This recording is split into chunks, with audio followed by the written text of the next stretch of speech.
Welcome to the Plant Trainers Podcast, where we're helping people improve their quality of life through nutrition and fitness. And now, your hosts, nutrition and wellness coaches, international speakers, Adam and Shoshana Chaim. Hey, I'm Adam Chaim. And I'm Shoshana Chaim, and we are Propelled by Plants. Today we bring to you episode 423, Overcoming Ulcers and Anemia with Marjorie Leon. In this episode of the Plant Trainers Podcast, we feature a short but sweet summer transformation story. Today's guest started off like you and us in the beginning. They found a plant-based lifestyle at a time where it seemed like there were really no other options. For those of you who have been with us a while, you know our summer episodes always provide great content, but are different from our regular show, giving us some downtime in the summer. So sit back and enjoy, or get out there and exercise. We'd love to hear your thoughts and how you can relate to their story over on our Instagram at Plant Trainers.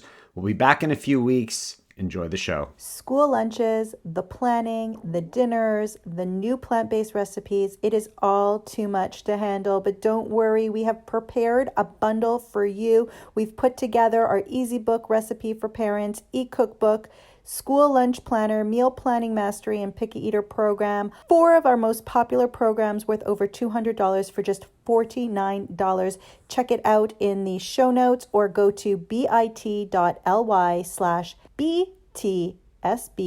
2021. Back to School Bundle, BTSB 2021. Hello there. My name is Marjorie Leon. I live in Colorado, Western Colorado. I live here with my family of 2 adult children and a teenager. And I have 2 dogs. I have a master's degree in psychology. I'm pursuing my doctorate. I'm a doctoral candidate in psychology. I've been plant-based for 11 years. I teach plant-based nutrition. I teach cooking classes. And I teach basically the behavior of not binging and being able to lose weight through behavior and psychology at a community college here in Western Colorado. I focus on mindset and I focus on behavior in this psychological realm. A moment of gratitude. I would say my moment of gratitude is Colorado's in green as far as COVID is concerned, and getting outside again and festivals and activities and things to do is awesome. And as always, I'm very grateful for summer. Let's see, what was life like before I found a plant-based diet? It bumped along pretty good for a while. And then I had some things happen in my family, and it just really came to a crashing halt. So the before part was just 20s and 30s, and nothing really spectacular happens. I wasn't overweight. I've always been fairly thin. Nothing really happened until my late 30s. And then my brother-in-law died dramatically. He went to work one day and didn't come back. And he was 22 years old. And my family has been pretty lucky. We really don't have a lot of terrible things happening in our family. So we didn't really know what to do about that. My sister and I, it was her husband that died. We decided to make food. We decided to just dive headfirst into food. And she drank some. And fortunately for me, I had a very young son at the time, and I was still nursing, so I didn't do that. But we definitely did the food. She gained probably 30, 40 pounds. I gained at least 30, 40, maybe 45 by the time it was all said and done. I went on a diet, and I'd never had that experience before. And that led to a lot of other health problems. So weight became an issue, disease became an issue. And that kind of runs right into the next question that you had about how did I find a plant-based lifestyle? I found it because suddenly I was overweight. I'd never been overweight before. Suddenly I was ill. I found myself in the emergency room at 3 a.m. Vomiting blood, which is gross. But I had fibroids in my uterus. I had anemia. I had a quarter-sized hole in my stomach that was bleeding, causing me to throw up. I had heartburn every single day, so bad. I couldn't even lie down to sleep. my cholesterol was so high, they wanted to put me on statins, and I wasn't even 40. And I was thinking to myself, this is insane. I have a young family. Apparently, I'm not going to be able to have any more children. All this other stuff was coming at me all at once, and I had no idea how to respond. My biggest frustration at the time was that the doctor's advice for me to stop the anemia and the ulcer and things like that is to eat more meat. And at the time, I'd been struggling to lose weight, so I had gone on a low carb, Atkins, carnivore, whatever you want to call it, diet where you eat a lot of meat and very few vegetables and limit your carbohydrates. Hated it.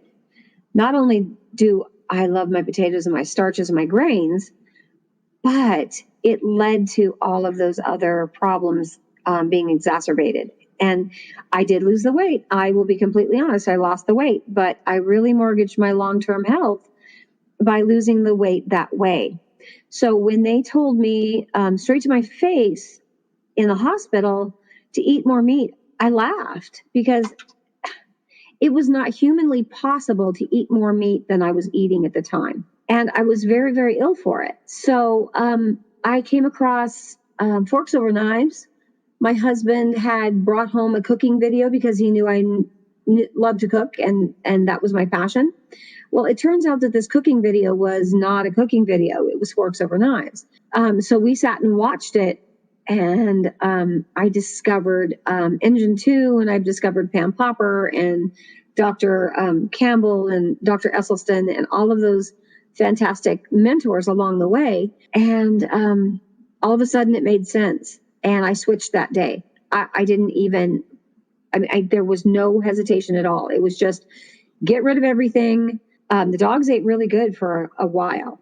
So we changed right away. The things that have changed since then, I don't worry about my weight hardly at all. In fact, I coach other people on how to lose the weight without losing, their mind, as Dr. Lyle would say. I don't worry about heartburn.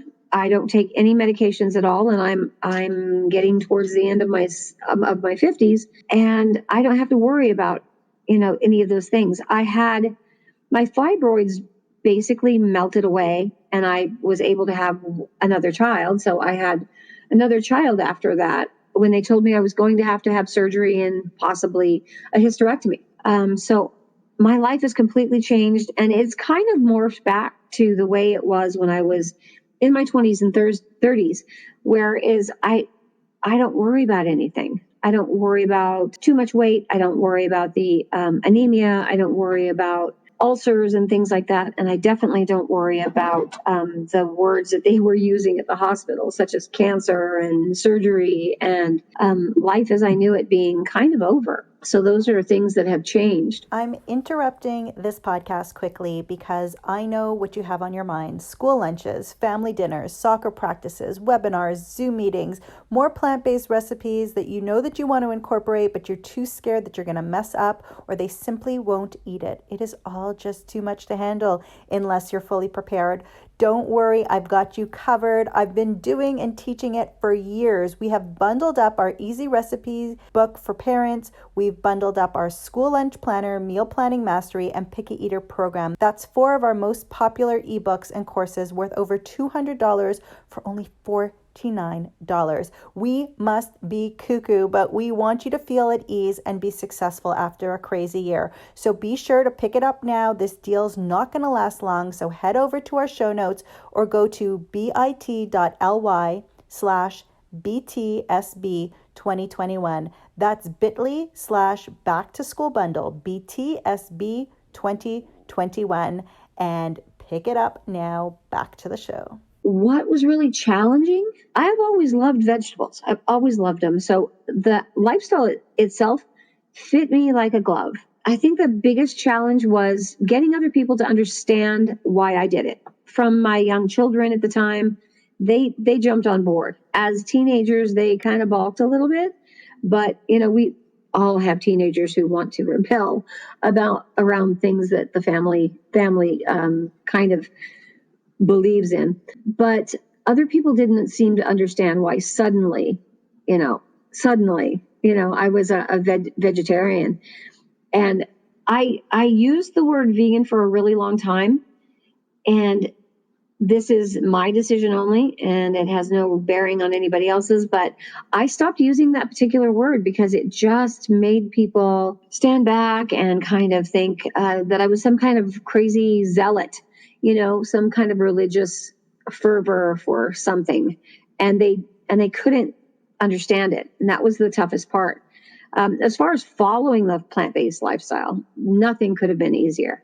Giving up things like oil and salt, which I later did, that was challenging because every cookbook, including plant-based cookbooks, generally include a lot of salt and a lot of oil.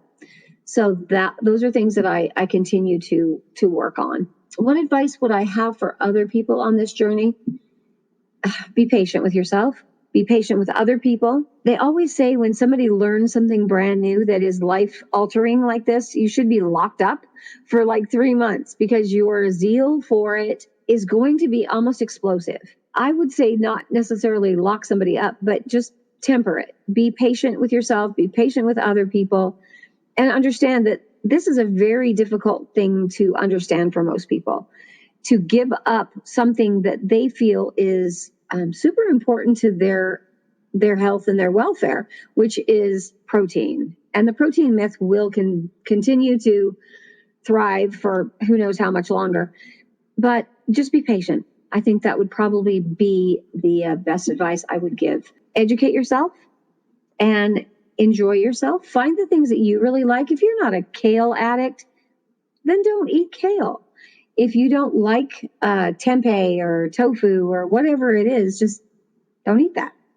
Find something that you really, really like, and kind of concentrate on the positives as much as you can. And the reason why I do some of those classes and the coaching that I do is because I feel like it's my duty to pass on the information that really honestly saved my life. Now I'm happy and healthy. I've had no surgeries, and plants healed everything. Thank you all so much for listening to this edition of the Plant Trainers Podcast. We want to make sure that you subscribe on iTunes, Google Play, iHeartRadio, Stitcher, or any other podcasting platform. We really appreciate the feedback we receive from you. Every time we get a 5-star rating or review on iTunes from one of our fans, it really helps other people find us just like you did. Thanks so much to our patrons. To become a patron, visit us at patreon.com/planttrainers. Even supporting us with $1 really makes a difference in the quality of the show. And don't forget to connect with us on Instagram and Twitter. Our handle is @PlantTrainers. Like Plant Trainers on Facebook, join our newsletter, and check out our website at planttrainers.com for awesome recipes, a list of our services, and of course, our latest podcast. We encourage you to email your questions to info@planttrainers.com so that we can help you improve your quality of life through nutrition and fitness. So we hope we've inspired you today. Join us again next time and have a healthy day. Or is that too corny? It's a little cheesy.